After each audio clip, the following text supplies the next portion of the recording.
Listen to the way this week's Torah reading begins. And remember, the sin of the golden calf has just taken place. Vayakel Moshe et kol adat b'nei Israel. Moses assembles the entire Jewish people, and he says to them, Ela hadvarim asher tziva Hashem lasot otam. These are the things that God commands you to do. And he goes into a whole command about observing the Sabbath, and then back to the tabernacle, all of the details of the construction of the Mishkan, of the tabernacle.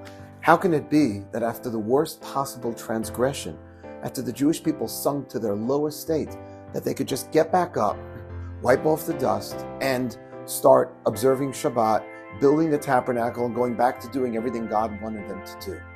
And the great Talmudic sage Rabbi Yeshua ben Levi tells us that the whole reason for the sin of the golden calf, why we study this incident each and every year, is that we can know that we can fall low and we can get back up.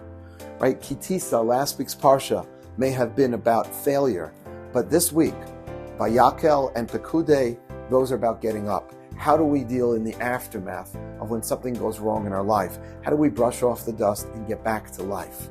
And there's a very beautiful teaching, Vayerev Vayivoker Yom Echad, where the Torah tells us, and it was evening and it was morning, day one. Of course, that's the beginning of Genesis. And the rabbis ask, why does it say and?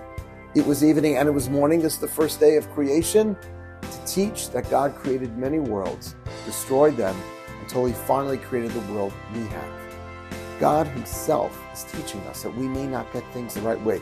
We may fail, we may struggle, we may fall, but you get back up. And one of the great rabbis, Rav Hutner, taught that one of the things you can learn from a baby is that no matter how many times a baby falls when it's learning to walk, it just keeps getting back up. It somehow naturally intuits that if it's going to be able to walk, it needs to just keep falling until he gets up. And I want to finish with what happens with those broken tablets. Because what did Moses do with the broken tablets when he saw the Jewish people sinning? And then God said, fine, come back, I'm going to give you a second chance to create a second set of tablets. He never discarded the pieces of the first tablets. Shivrei luchot munachim ba'aron. The Talmud says that the broken tablets were placed in the Ark of the Covenant alongside the intact ones, to teach us that we may stumble and that we go through struggles and challenges in life, but the measure of a great person, of a tzaddik, of a righteous person, is that they fall, but they get back up. My bracha to all of us is to try to find that inspiration, that motivation to move on when we've dealt with something difficult, when we've fallen. Get back up. Hashem knows we can do it.